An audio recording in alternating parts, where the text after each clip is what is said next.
پورے مجمع نے اپنے ہاتھ اٹھا دیے، کہا ایسے نہیں، کہتا رکو، اس نوٹ کو لے کر کے ہاتھ میں کو بیٹھا ہوا ہے، کہا آپ بتاؤ اس نوٹ کون ہے تم میں سے جو اس نوٹ کو لینا چاہتا ہے، مالک بننا چاہتا ہے؟ پھر سب نے ہاتھ اٹھا دیا، کہا انہوں نے کہا نہیں، ابھی بھی نہیں، نوٹ کو زمین پہ رکھا، پیر میں 2-3 اس کے اوپر پیر مارا، یعنی یہ دیسی مدرا کی توہین کی بات نہیں کر رہا ہوں، ایک مثال ہے، پیر سے انہوں نے اس کو مارا، اس کے اوپر گرد اور خاک ڈالی، پھر کہا آپ بتاؤ کون حاضر ہے تم میں سے جو اس نوٹ کو لے لے؟ پھر سارے مجمع نے ہاتھ اٹھا دیا کہ صاحب ہم۔ کہا کہ کاش، اے کاش انسان بھی اپنے آپ کو کم سے کم اس نوٹ کی طرح بنا لے۔ آپ دیکھیے اس 2000 کی نوٹ جب یہ پلین تھی، ایک دم کڑی تھی، تب بھی اتنی ہی تھی، اینٹ دیا تب بھی اتنی ہی تھی، چاہنے والے بھی اتنے ہی تھے، اس کے پیر سے مار دیا، گرد و خاک ڈال دی، اس کے باوجود بھی چاہنے والوں کی تعداد میں کمی نہیں آئی۔ ہمارے اوپر مصیبت نازل ہوتی ہے، ہمارے اوپر پریشانیاں نازل ہوتی ہیں، ہم کیوں بکھر جاتے ہیں؟ ارے کوئی تو ہے جو اس مجمع میں ہمیں چاہے گا اس مشکلات کے باوجود۔ سوال ہے یہ محمد والا، کوئی تو ہے جو ہمیں چاہے گا۔ اگر مجمع میں نہیں کوئی ہوگا تو خدا تو ہے جو ہمیں چاہ رہا ہے۔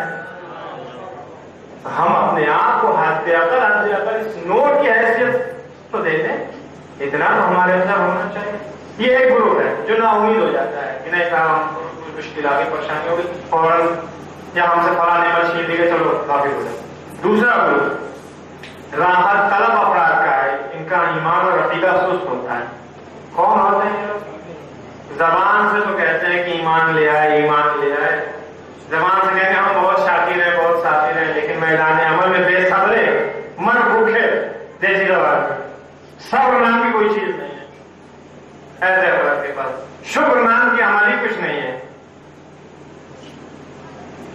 سورہ حج میں خداوند عالم ارشاد فرما رہا ہے کہ اگر یعنی یہ اس طرح کے کچھ افراد ایسے ہوتے ہیں کہ جو خدا کی عبادت ایک خاص طرق اور خاص مشروط طریقے سے انجام دیتے ہیں، ایک خاص پیٹرن بنا کر بس اسی طرح سے مجھے عبادت انجام دینی ہے خدا کی، کوئی دوسری چیز نہیں۔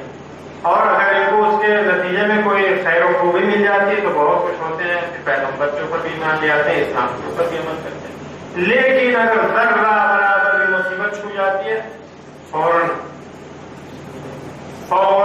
پلٹتے ہیں کفر کی طرف۔ یہ اس کی وجہ سے برا ایسا ہوا۔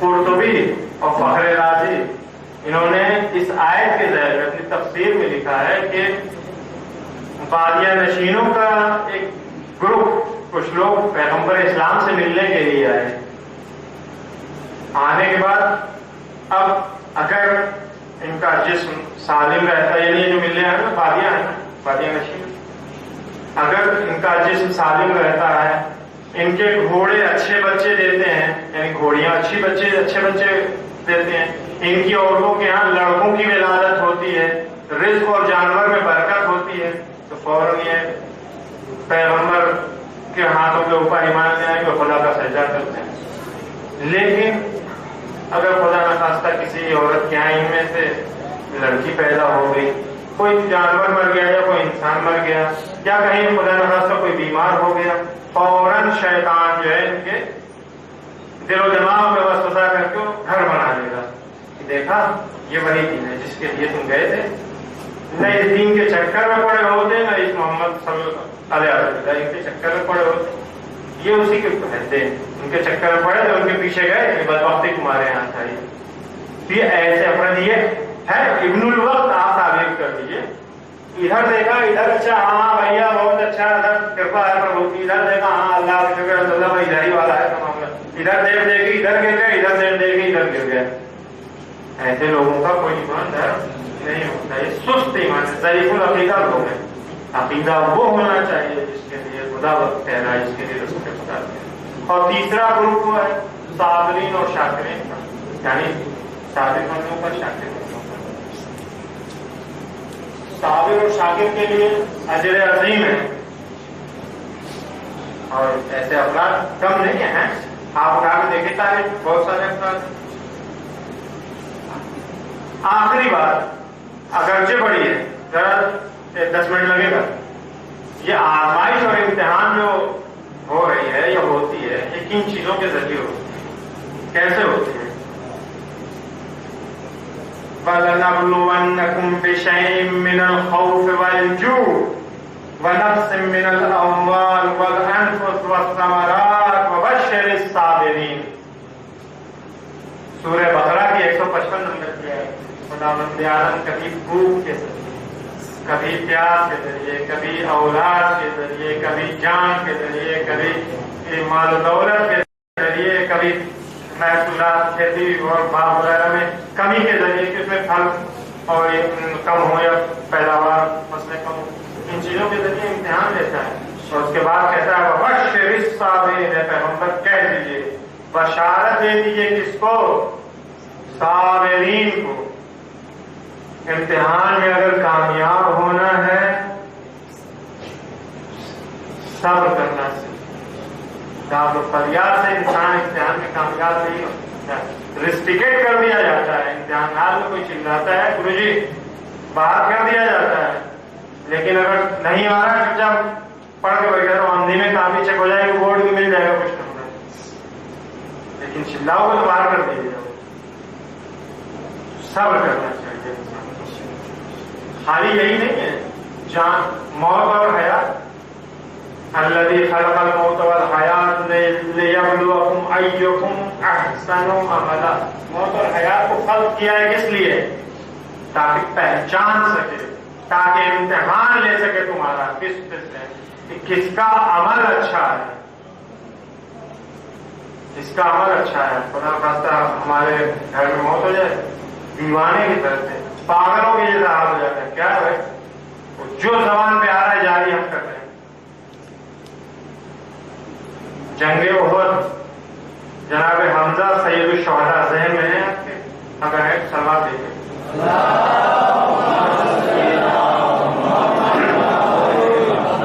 جناب حمزہ جنگ احد میں شہید ہوئے، خالی شہید نہیں وہ مسلح کیا گیا، ان کی لاش کے ساتھ بے حرمتی کی گئی، دانت کاٹ دیا گیا تھا، ناک کاٹ دی گئی تھی، جگر نکالا تھا۔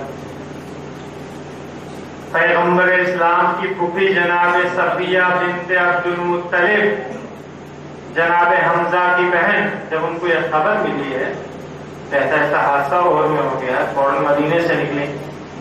پیغمبر کو خبر ہوئی کہ صفیہ ملنے کے لیے آ رہی ہے اپنے بھائی سے، اپنے بھائی کا جنازہ دیکھنے کے لیے آ رہی ہے۔ فوراً ان کے بیٹے زبیر نے کہا کہ جاؤ، جا کے راستے میں اپنی ماں کو روکو، ایسا نہ ہو کہ بھائی کے جنازے کے اوپر پہنچ جائے۔ زبیر راستے آ کر کے منع کرتے ہیں کہ آپ نے جائیے، وہاں پر پیغمبر نے منع کیا، کہا کہ میرا بھائی اپنی شہادت پہ راضی تھا خدا کی راہ میں، مسلح ہونے کے اوپر راضی تھا خدا کی راہ میں، میں کیوں نہ راضی ہوں؟ میرا بھائی راضی ہے، میں جاؤں گا اپنے بھائی سے۔ آ کر کے زبیر نے بتایا پیغمبر صاحب سے، کہا کہ صفیہ کو نہ روکو، آنے دو۔ جب صفیہ آئی بھائی کے جنازے غور سے دیکھا، بھائی کے جنازے دیکھنے کے بعد ہم آپ ہوتے خوب چلاتے۔ یہ درس کے لیے واقعہ ہے، انسان کو کیا کرنا چاہیے؟ 2 رکعت نماز پڑھی جنازے پر، اس کے بعد سے انا للہ و انا الیہ راجعون کلمہ استرجاع زبان پر جاری کیا، بھائی کے لیے طلب مغفرت کیا ہو، رخصت ہو گئی۔ یہ ہے جناب صفیہ، خدا عالم یہ امتحان تھا نا، ان کے لیے بھی امتحان تھا، سبھی کے لیے امتحان، پیغمبر اسلام کے لیے بھی امتحان تھا، جناب صفیہ کے امتحان تھا۔ خدا عالم کبھی دنیا طلبی، مال اور دولت کے ذریعے امتحان لیتا ہے۔ دنیا طلبی نے انسان کو برباد کر رکھا ہے۔ آج کے زمانے میں دیکھیے اکثر برائی، اسی میں مخالف نہیں ہوں پیسے کمانے کا، پہلے بھی شاید کہہ کے گیا تھا، مبارک میں کہا تھا میں نے، پیسے کمائیے کمائیے، اتنا کمائیے کہ فرعون بن جائیے، یعنی فرعون بننے کے لیے فرعون اتنا کمائیے، لیکن فرعونیت اپنے اندر نہ آنے دیجیے، فرعونیت اپنے اندر نہ آنے دیجیے۔ پیسے کمائیے، پیسے کمانا، آپ کمائیے گا تو آپ کے کام آئے گا، آپ کے دین کے کام آئے گا، نہیں کمائیے گا تو سب فقیر ہی فقیر بنے گے۔ پیسے آپ کمائیے تاکہ آپ کا دین آپ کے لیے کام آئے، آپ اپنے دین کے لیے کام آئے۔ ابو ہریرہ کا نام سنا ہے، بہت بڑا جو اہل حدیث جال کرنے والا۔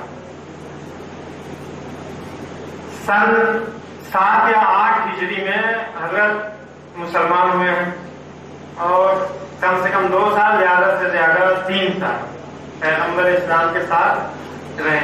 زیادہ اصحابی کا نجوم کی لائن میں بھی آتے ہیں، اور ماشاءاللہ کتابیں بھی وہ پوری کتاب لکھی ہوئی ہے۔ یہ انتہائی بھائی بات نہیں جا رہا ہے، یہ انتہائی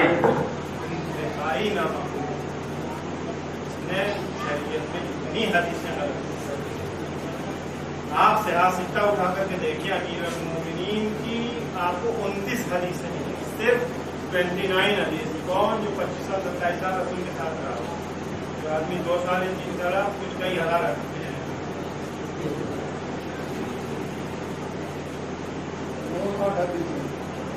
یہ کہاں سے ہے؟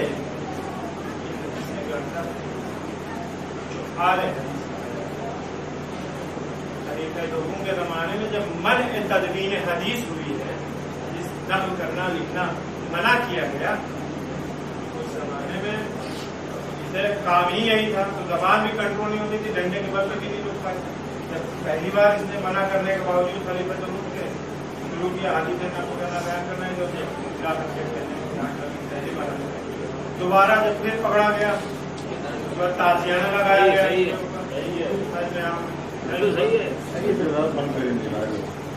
عام میں تازیانہ لگایا گیا، اور تیسری بار بھی جب یہ نہیں مانا تو اسے شہر بدل کر دیا گیا۔ 21 ہجری میں علا نام ہے حاکم بحرین کا، بحرین کے گورنر گڈیم کا۔ یہ 21 ہجری میں علا کا جب وفات پاس آیا علا، تو اس نے خلیفہ دوم نے ان کو بھیجا کہ جاؤ بھائی گورنر ہو تم بحرین کے، ابو ہریرہ یہ بحرین کا گورنر بنا کر کے بھیجا۔ لیکن جب انسان حب دنیا طلب میں لپت ہو جاتا ہے، ڈوب جاتا ہے اسی کے اندر، پھر بچنا ناممکن ہو جاتا ہے۔ کچھ ہی وقت گزرا تھا کہ 4 لاکھ دینار اس زمانے میں پار کر دیا، پتا چلا فوراً نکل اصل کیا۔ اب کیا کریں، پیسے کی انکم رک گئی، 4 لاکھ تو لے لیا بھگا، لیکن اب کیا کرے گا؟ اب بڑی حکومت سے ملا جاتا، معافیہ نے امیر المومنین کی توہین کرنے کے سلسلے میں بعض صحابیوں کو، بعض تابعین کو مجبور کیا کہ وہ آئیں اور ایسی توہین آمیز حدیثیں حضرت کو چاہتے گڑھے۔ ان میں سے ایک یہ تھا، ان میں سے ایک یہ شخص تھا معاویہ کے دشمنی کے لیے، معاویہ کے ساتھ رہتا تھا۔ ایک دن اسبق بن رباطہ امیر المومنین کے ساتھ تھے، کہتے ہیں اس سے ابو ہریرہ سے کہ تم پیغمبر اسلام کی مخالف قول پر عمل کرتے، پیغمبر اسلام نے جو کہا اس پہ عمل نہیں کرتے، اس کو الٹے کر۔ پیغمبر نے کہا تھا علی کے دوست کو دوست رکھو، دشمن کو دشمن رکھو، تم علی کے دشمن کو دوست رکھتے ہو اور علی کے دوستوں کو دشمنی کرتے ہو۔ اس کا جواب سنیں کیا؟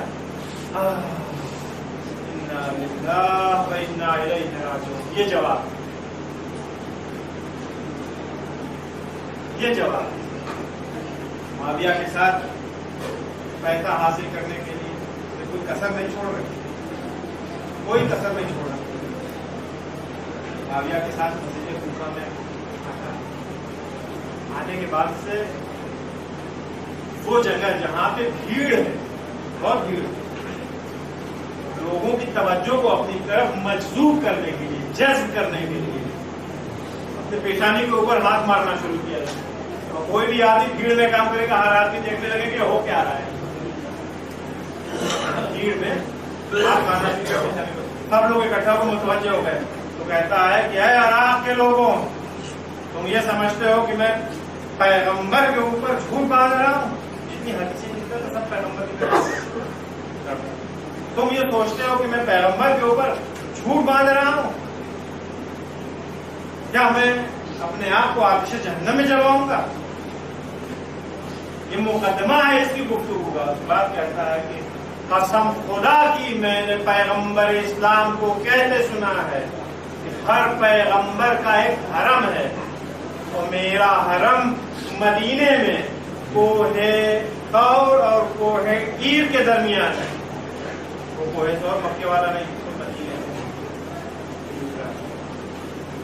اس کے درمیان میرا حرم ہے. اور جو کوئی بھی میرے حرم میں کسی طرح کی کوئی بدعت ایجاد کرے گا، خدا کی، فرشتوں کی اور تمام مومنین، تمام لوگوں کی لعنت کا مستحق ہوگا. سب کی لعنت میں خدا معاف کرے، نقل کو نباشت. لیکن یہ آپ کی اطلاع ہے کہ دیکھیے کیسے مذہب کو نقصان پہنچا، کیسے افراد نے اپنے آپ کو بدنام کیا ہے.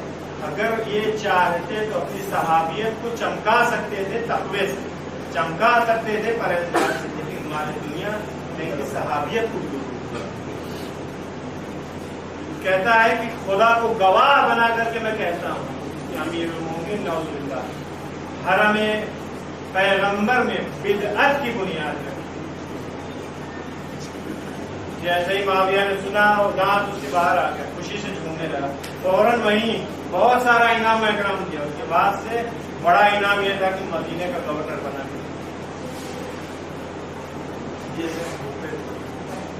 ساتھ صحابی سے کہاں آ گیا؟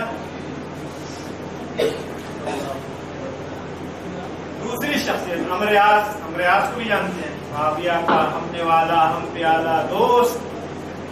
جب اس کا آخری وقت آیا، ذرا کوئی بتا دے بھائی، جب اس کا آخری وقت آیا تو اس نے نوٹنکی کرنا جو ہے، معاف کیجیے گا ہمارے محمل الفاظ کے لیے، لیکن محمل افراد کے لیے محمل الفاظ ہی استعمال ہوتے. وہ رونے کا شروع کیا، آخری وقت پر رونا شروع کیا. بیٹے نے پوچھا کیوں رو رہے ہو؟ ایسے کیوں رو رہے ہو؟ موت سے ڈر لگ رہا ہے، موت کی سختی سے. کہا نہیں، موت سے میں نہیں ڈرتا، مجھے موت سے کوئی ڈر نہیں ہے. کہا پھر رونے کی وجہ کیا؟ کہا موت کے بعد والے مرحلے سے ڈر لگتا ہے کہ میرا ہوگا کیا. کہا کہ آپ تو صاحب رسول خدا تھے، صاحب کے ساتھ رہنا ہے، آپ تو مصاحب پیغمبر تھے، آپ کو کس چیز کا ڈر؟ کہا کہ بیٹا تم نہیں جانتے، میں نے اپنی زندگی 3 مرحلوں میں گزاری ہے، 3 اسٹیپ میں.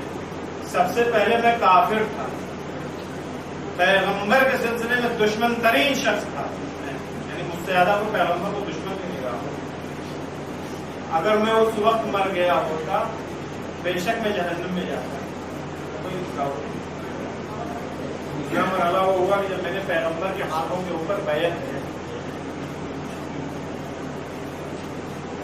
دوسرا مرحلہ وہ ہوا جب میں نے پیغمبر کے ہاتھوں کے اوپر بیعت کرنے کے بعد پیغمبر کے ساتھ میں رہا. بہت اچھا. اگر اس وقت بھی مجھے موت آ جاتی تو مجھے یہ یقین ہے کہ میری جگہ بہشت میں ہوتی. لیکن پیغمبر کی وفات کے بعد میرا کام حکومت، سلطنت، دنیا طلبی والا ہو گیا. میں انہی کاموں میں لگ گیا. لہذا اب مجھے اپنی عاقبت کے اوپر بھروسہ نہیں کہ میری عاقبت کیا ہوگی، اس لیے میں رو رہا ہوں. پھر کہتا ہے کہ وہ تاریخ میں نقل ہے کہ معاویہ کے حکومت کے دوران جتنے دن یہ ساتھ رہے ہیں، اتنے دنوں میں 70 گائے کی کھال. گائے کی کھال کتنی بڑی ہو سکتی ہے؟ یہاں کی گائے نہیں، وہاں کی گائے، دیسی گائے نہیں، ماشاءاللہ ویسے اربوں کی گائے. 70 گائے کی کھال جواہرات اور لال سونے سے بھری ہوئی، یہ انہوں نے سرمایا تھا. 70 کھالیں گائے کی بھری ہوئی جو کمایا تھا وہاں سے. کہنے لگا کہ ایسا ہے بیٹا، یہ 70 گائے کی کھالیں ہیں جواہرات اور سونے چاندی سے بھری، لال سونے سے بھری ہوئی، یہ تم لے لو. مجھے معلوم ہے کہ اس پیسے میں بدبختی ہے، پیسہ اچھا پیسہ نہیں ہے، لیکن تم تمام خرابیوں کے باوجود اس پیسے کو لے لو. بیٹے نے کہا میں اس پیسے کو نہیں لوں گا. کافی کہا کہ نہیں لوں گا یعنی نہیں لوں گا، کیونکہ میں نہیں جانتا تم نے پیسے کہاں سے کمائے، کس کا حق لیا ہے، میں کسے جاؤں گا واپس کرنے، مجھے پتا ہی نہیں ہے، میں اس پیسے کو ہاتھ نہیں لگا سکتا۔ یہ خبر جب معاویہ تک پہنچی تو اس نے کہا، فوراً پیغام بھیجا کہ تمام خرابیوں تمام برائیوں کے باوجود میں راضی ہوں، یہ پیسہ ہمیں دے دو، تمام برائیوں کے باوجود میں راضی ہوں، یہ پیسہ مجھے دے دو۔ زیادہ اگلے ہی دن صبح میں مصر سے دمشق لاد کر کے سارا پیسہ بھیج دیا گیا۔ عزیزو، اگر خدا کے اوپر کسی کا عقیدہ ہوگا کہ خدا رازق ہے، اگر یہ عقیدہ کسی کا ہے کہ ابھی اس لیے دل میں ہے دماغ میں عام مسلمان ہے تو خدا رازق ہے، واقعی اس کے اوپر عملی جامہ پہنائیے۔ اگر خدا کے اوپر عقیدہ ہوگا، صحیح عقیدہ کہ خدا رازق ہے، تو آپ کو غیب سے دے گا۔ پریشان کون نہیں ہوتا ہے؟ ایک جوان آتا ہے محمد صادق علیہ السلام بتا کر کے کہتا ہے کہ میرے پاس کچھ سرمایہ نہیں، پیسہ نہیں ہے۔ امام نے کہا کہ درست کار رہو، درست کار کو مطلب صحیح کام انجام دو، غلط کام انجام نہ دیا، انجام نہ دینا، جو صحیح ہو صحیح کام انجام دینا۔ آپ انصاف سے بتائیے، اپنے دلوں پر ہاتھ رکھتے ہیں کہ اگر ہم جائیں کہیں کسی کے سامنے کوئی مشکل پریشانی لے کر وہ یہ جواب ہمیں دے تو ہمارا کیا ہوگا؟ یعنی دلوں کا اپنے میں کٹولی کیا حال ہوگا؟ ہم جا رہے کہنے کہ ماتا پیسے نہیں میرے پاس، دردار کو ادھار سے آپ کہتے ہیں کہ جا یار دردار بڑا کام کرتے ہیں،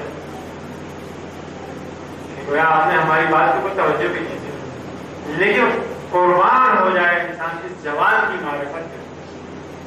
امام نے کہا کہ درست کار رہو، ہمیشہ صحیح کام انجام۔ وہاں سے نکلتا ہے، امام سے خداحافظ کرتے ہیں، غریب پوچھے سے رد ہوتا ہو، بازار میں جیسے پہنچا ایک کیسا ایک تھیلی پڑی ہوئی دکھائی دی، آیا دیکھا اس کے اندر 700 دینار موجود تھے۔ کتنے تھے؟ 700 دینار۔ ہمارے پاس پیسہ نہ ہو، مل جائے تو ہم تو لے کے نکل لیں گے بھائی، ہمارا ایمان عقیدہ اتنا ہی کا ہے، ہم 700 میں اپنے آپ کو بھیج دیں گے۔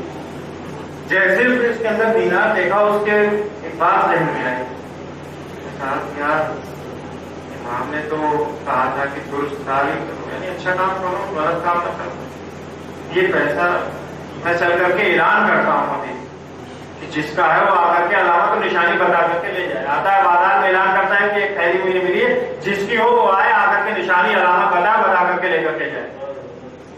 تھوڑی دیر میں ایک شخص آتا ہے، اپنی نشانی بتاتا ہے، یہ اسے تھیلی دے دیتا ہے۔ وہ تھیلی لینے کے بعد اس نے کھولا، 70 دینار اس میں سے نکالے، جوان کے ہاتھ کے اوپر رکھا اور چلا گیا۔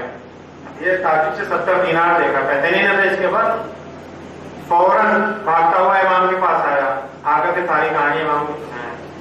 امام نے کہا یہ 70 دینار تمہارے لیے حلال ہے، مبارک ہے، اس 700 حرام دینار سے جو تم ناجائز طریقے سے حاصل کرتے۔ یہ خدا نے، میں نے کہا خدا تمہاری روزی پہنچانے والا ہے، تم صحیح کام انجام دو، خدا روزی پہنچائے گا۔ اتنا عقیدہ ہر انسان کا ہونا ہے۔ سلام بھیجیے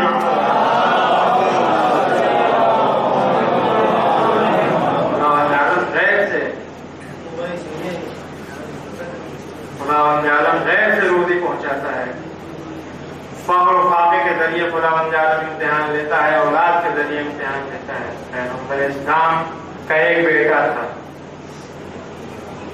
ابراہیم، جب ابراہیم کا انتقال ہوا ہے پیغمبر اسلام کی آنکھوں سے آنسو جاری تھے، آنکھوں سے آنسو جاری تھے۔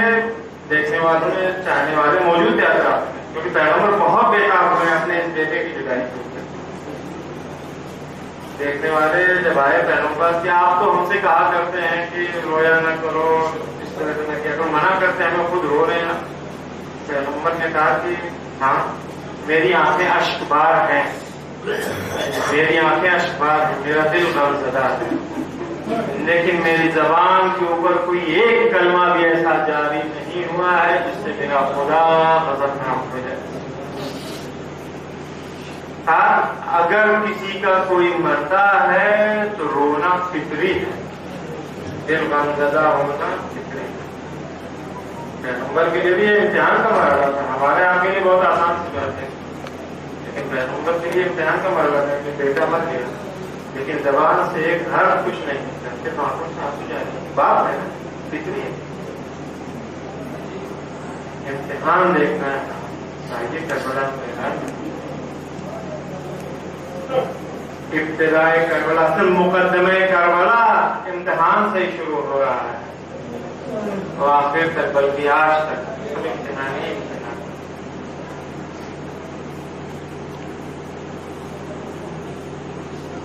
کہاں سے بات شروع کروں یہ میرے سمجھ میں نہیں آتی. آخر کس امتحان کا تذکرہ؟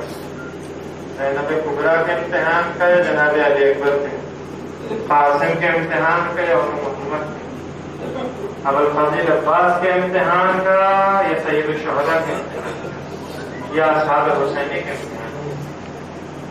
سب کا امتحان تاریخ نے لکھا. شب عاشور امام حسین علیہ السلام اپنے ساتھیوں سے کہا تھا کہ تم لوگ چلے جاؤ. پہلی بار نہیں کہا، اس کے پہلے کئی بار کہہ چکے تھے. شب عاشور پھر سب اکٹھا ہوئے ہیں، پھر کہہ رہے دیکھو کل میدان کارزار گرم ہوگا، کشتے پہ کشتے گریں گے، خون کی ندی بہے گی. تم میں سے جو جانا چاہتا ہے چلا جائے. میں سب کے اوپر سے اپنی بیعت اٹھا رہا ہوں. سارے اصحاب، سارے چاہنے والے سب کو جھکائے ہوئے بیٹھے ہیں. پھر امام نے کہا ہو سکتا ہے تم لوگوں کو شرم آ رہی ہو میری آنکھوں میں آنکھیں ڈالتے ہیں. یہاں سے جاتے ہوئے لوگ میں چراغ بجھایا دیے دیتا ہوں. اب رات کی تاریکی ہے، تم لوگ چلے جاؤ، اب کوئی کسی کو نہیں دیکھے گا. اور ہاں ابھی بھی اگر شرم کا احساس ہو رہا ہو کہ پلٹ کے جاؤ گے کوئی کچھ کہے گا تو ہمارے بچوں کا ہاتھ پکڑ لو، انہیں لے کر چلے جاؤ، کہہ دینا کہ حسین کے بچوں کو پہنچانے آئے ہیں. جزاکم ربکم خیر الجزاء. اب جو امام نے پھر چراغ روشن کیا ہے تو دیکھا اصحاب حسینی کوئی بھی اپنی جگہ سے ہلا نہیں تھا. سب موجود تھے، سب کی آنکھوں میں آنسو تھا، آنکھوں سے آنسو ٹپک رہے تھے. مولا قربان جائے ادب کربلا کے اوپر کتنے باعزت یہ شخصیتیں. جب حبیب اور زہیر جیسے اصحاب موجود ہیں، کسی دوسرے اصحاب نے بولنے کی جرأت بھی نہ کی. حبیب و زہیر بولتے مولا ایک بار نہیں 1000 بار، 7000 70,000 بار بھی اگر ہم شہید ہوں آپ کے رکاب پہ، آپ کے ساتھ، ہماری لاش کو ٹکڑے ٹکڑے کر دیا جائے، ہماری لاش کو جلا دیا جائے، اس کی خاک کو ہوا میں پھینک دیا جائے، لیکن اس کے بعد بھی اے فرزند زہرا ہم آپ کی نصرت سے ہاتھ اٹھانے والے نہیں ہیں، ہم آپ کے اوپر اپنی جان قربان کریں گے. امام نے فرزندان عقیل سے خطاب کیا، بیٹا تمہاری ماں کے لیے تمہارے باپ کا غم بہت ہے، تم لوگ چلے جاؤ. آقا کیسی باتیں کر رہے ہیں، ہماری جانیں آپ کے اوپر قربان. سب امتحان کے مرحلے میں ہیں، سب امتحان کے مرحلے میں. جب اب عبداللہ حسین نے بتایا کہ قاسم بھی شہید ہوں گے، علی اصغر بھی شہید ہوں گے، کل کوئی بھی نہیں بچے گا. امام حسین اتمام حجت کر رہے تھے کہ یہ ہمارے خون کے پیاسے ہیں، تم لوگ جا سکتے ہو، لیکن کوئی نہیں گیا. عزیزوں اب جو عاشور کا دن آیا ہے اور ظہر کے وقت ایک آواز ظہر کے بعد جب فضا میں بلند ہوئی ہے، یا فرسان الحجا یا ابطال الصفا، اے میرے شیرو، اے میرے غزل برو، مالی انادیکم، ارے تمہیں کیا ہو گیا، حسین بلا رہا ہے، تم آواز نہیں دیتے، فلا تجیبونی، قوموا النومکم ایھا الکرام، ارے اپنی اپنی نیند سے اٹھو، اے میرے غزل برو. حسین ابن علی کربلا میں آواز دے رہے تھے. اصحاب حسین کی لاشیں کربلا میں چڑھ رہی تھی. مولا موت نے مجبور کر دیا ہے، مجلس کو ختم کر دیتا یہیں پہ، لیکن مرحوم کے اثار ثواب کے لیے، مرحوم کی خوشبو کی روح کے لیے میں کہنا چاہوں گا مرحوم کے بیٹے سے کہ آپ نے اپنے باپ کی بڑی خدمت کی. سالوں مریض رہے، نہ 2-3 سال بستر پر رہے، بہت آپ نے ان کی خدمت کی ہے، یہ خوش نصیبی ہے. لیکن ہائے رے سید سجاد، باپ آخری وقت آتا ہے خدا حافظی کے لیے،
پشتہائے نے جس کو دفن کر لیا، میرا بابا بے گورو کفن پڑا ہے، خوبیوں ماں میں اتنا مشہور، اپنے باپ کو کفن بھی نہ دے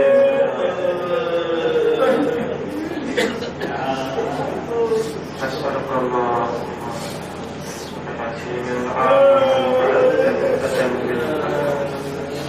يا الله يا الله يا الله يا الله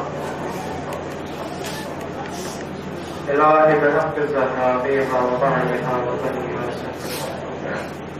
من هذا الإمام وعلى سبيل وقضايا أعمال وترتيبات يا میرے اللہ جس مرحوم کے سارے ثواب کے لیے جس مقدار ان کی مغفرت فرما، ان کے درجات بلند فرما، خدایا ہم سمجھ جو زیارت کے مشتاق ہیں جو زیارت نصیب فرما، جو افراد ہیں جو زیارت کریں گے جو زیارت قبول فرما، اے میرے مالک اے میرے اللہ مقروضین کے فرش کو غیر سے ادا فرما، بیماروں کو شفا کامل عاجل فرما۔